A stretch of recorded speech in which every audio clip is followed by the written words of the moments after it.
I'd say the number one thing is to know that everything is temporary. I was talking to someone earlier today about that path, and I was reminding them of that everything is temporary, in the sense of if there's a certain crisis that's happening today, which with entrepreneurship, there's usually a crisis happening every day, at least one. It's just part of the process. Um, Whatever that crisis is, even as soon as like a week from now, it's going to be in your rearview mirror, or it'll morph into something else, or something else will become a priority.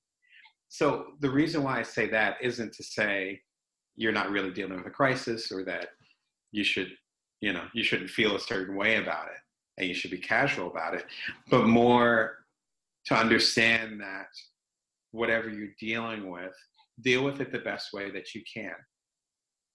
And in few cases, it will be a showstopper. It could be a showstopper, but more than likely it won't, particularly if you keep your head in the game. And that's really the point. I'm thinking over particularly with Cuddler, there was new stuff every single day. And for the majority of the time that we were leading the app, I was actually in charge of the email. And I wake up early in the morning, which I get into in the Bite Size Entrepreneur, so I won't belabor that. I got up super early in the morning to work on the app. And there would be 100, 200, 300 emails, all from customers, all having issues. And it wasn't like it was a bad app. It's just, if you've worked with any type of startup, that's just, particularly a popular startup, that's just how it works. And some of them could be compliments too. And so every single day was fresh stuff. And I think that's understanding that and embracing it. Understanding that everything is temporary. So that also means the opposite of that. That also means that if you're on the cover of the New York Times or the Wall Street Journal, which is what we had both of those at our peak, there's going to be a newspaper the next day. So it's gone in 24 hours. Like, that's it, particularly in this news cycle. So that means you celebrate. We were on the cover of the Wall Street Journal, and I was in Las Vegas at the CES show, the Consumer Electronics Show at the time. And I was in the hotel. It was the last day of the Consumer Electronics Show. It was that Friday. I remember waking up early, as usual, and getting a message that we were on the front page. And I ran downstairs. I might have been my pajamas. I can't remember. But I ran downstairs to the overpriced trinket shop, where they sell the sundries and all that. And I bought out all their Wall Street Journal newspapers. And I just went back upstairs and just looked at it, and just appreciating that moment as much as I was a few days before when we had a crisis, because all of it's temporary. And so really appreciating that. And like 3, 4, 5 years later, I still remember that moment, but that's because I was fully present for it. So that's number one, is that everything is temporary. If you're going through pain, realize that the pain will probably work itself out if you stay in the right mindset. If you're going through a great time, understand that's temporary too. You better appreciate it. I'd say the number two thing is to start small. I talk about that in the Bite Size Entrepreneur. Chris Gillenbaugh has a great book called Side Hustle, which is literally just about that. That came out about a year and a half ago. Really good book. And that's about, and Pivot talks about that as well with Jenny Blake, my colleague, about starting small. And if you have an idea that's going to set the world on fire, then focus on that smallest community. Seth Godin calls it your smallest viable audience.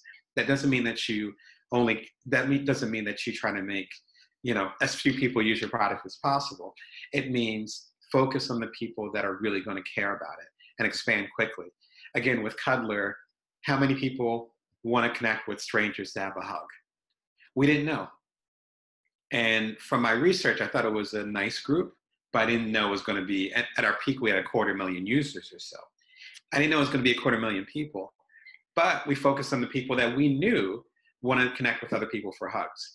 And by focusing on those people, then we were able to satisfy that audience, get everything right as we went through beta and so forth. And by the time we launched, we exploded. But that focus, that became focusing on the small. and perfecting that and then getting it bigger. You can call it a side hustle. You can call it minimal viable product in Silicon Valley, whatever you want to call it. But starting small, you don't have to go in, head first. That's okay. Take your time. And it's often better to go ahead and make sure this small group that you're trying to reach is satisfied versus trying to satisfy everyone. Because if you're trying to satisfy everyone, you'll end up having a very average product, because satisfying everyone is a very definition of average, right? So I'd say number one is understanding that everything is temporary. And number two would be starting small and focusing on the people that are going to be your biggest advocates and the people that you're trying to serve the most. I even found that in a meta way. I found that with my coaching / public speaking practice, where a few years ago, the people that were into what I was talking about was very small, and now that's expanded, and it's expanded every year, and I'm very thankful for that. But I'm still focused on serving those people that are into bite-sized entrepreneurship, the people who care about getting their worth and maintaining their lifestyle and their structure while still making impact on the world. That's still my focus. Things have gotten broader, more people care about it now, but my focus hasn't changed. So I'd say everything is temporary, and start small. Those would be my two big tips.